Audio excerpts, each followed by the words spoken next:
What do we really know about Marco Rubio's personal life? As the U.S. Secretary of State, he's constantly in the public eye, but behind the political speeches and policy decisions, there's a whole other side to the story. And right at the heart of it is his wife, Jeanette Rubio. My most important job is a husband and a father, and I want to do that job as well as I can. Jeanette, now 51, was raised in Miami by Colombian immigrant parents. Marco, whose parents came from Cuba, met her when he was 19, and she was just 17 at the West Miami Recreation Center.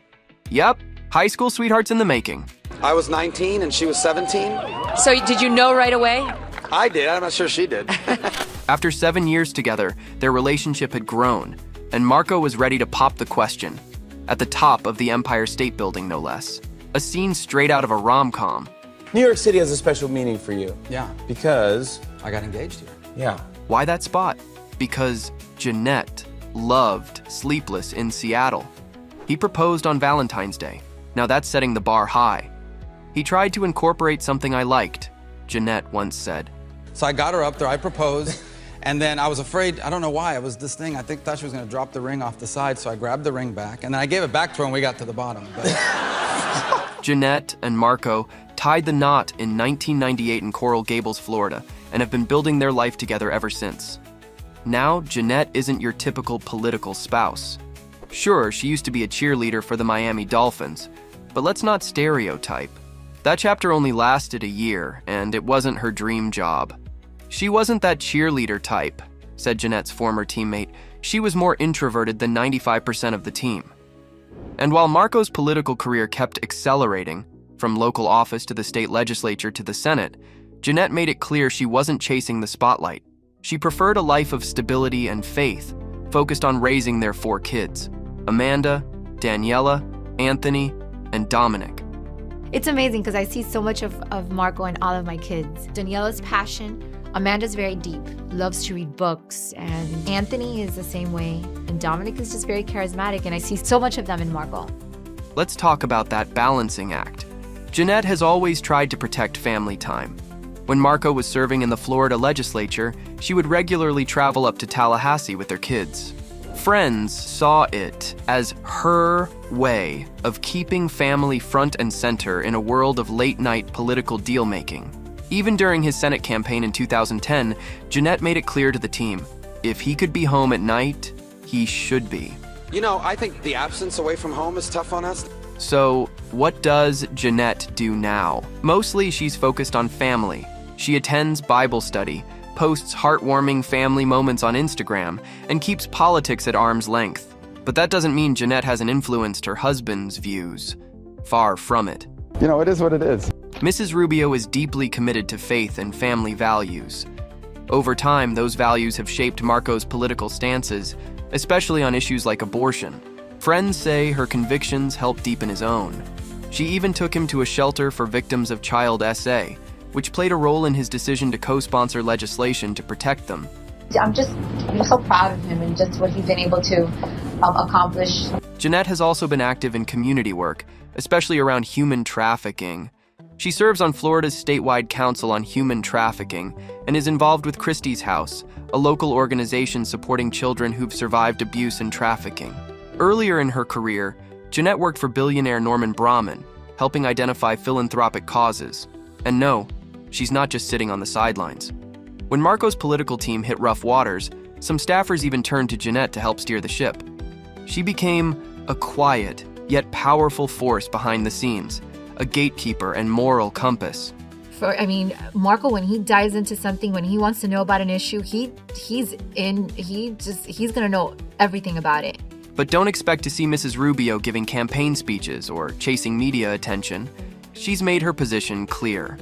I'm not pushing myself out there. I need to be with the kids just to give them that balance, she told Politico.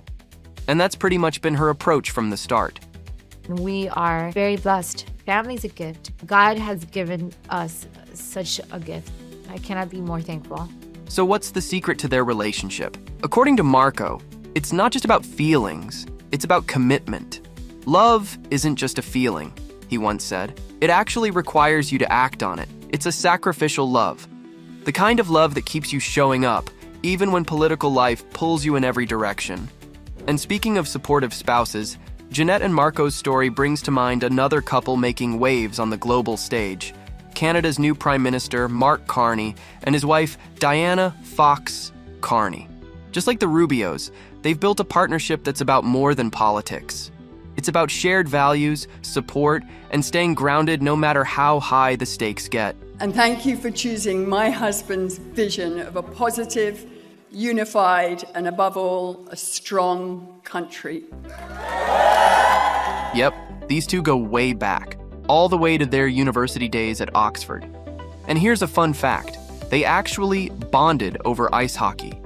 Diana was part of the Oxford University Ice Hockey Club, and so was Mark.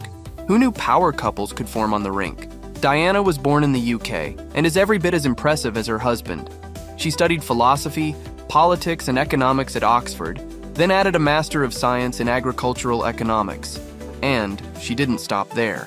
Diana also earned a Master of Arts in International Relations from the University of Pennsylvania. That's a serious academic lineup. Professionally, Diana is an economist who has focused much of her work on developing countries.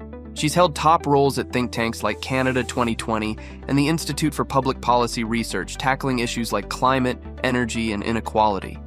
While her current role hasn't been made public, she's got quite a legacy in the policy world. And she's even authored academic work on agricultural services and natural resources. So yes, brains definitely run in this family. We're going to put in place measures that are going to build this country out of it, build this country strong.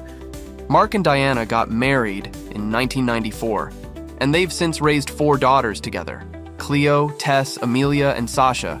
And their eldest, Cleo, recently took center stage herself. She's now a freshman at Harvard, and she introduced her dad before he gave his victory speech in March 2025.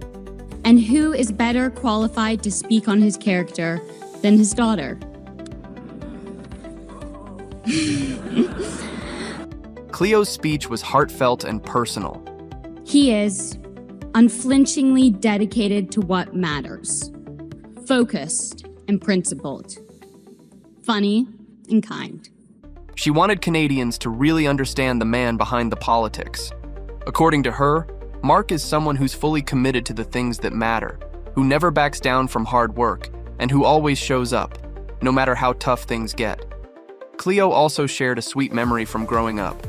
Every year for our birthdays, he burned us CDs, and somehow they were good.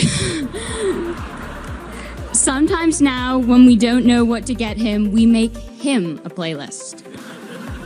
Oh, that's so adorable. As for Diana, she usually keeps a low profile, but she was front and center on election night. Dressed in a sleek red suit, she sat proudly in the front row next to Cleo as Mark gave his speech. Quiet strength. You love to see it. Mark Carney's long and happy marriage is something many admire, and hopefully it stays that way. His personal life seems rock solid, with a supportive wife by his side and 4 daughters cheering him on.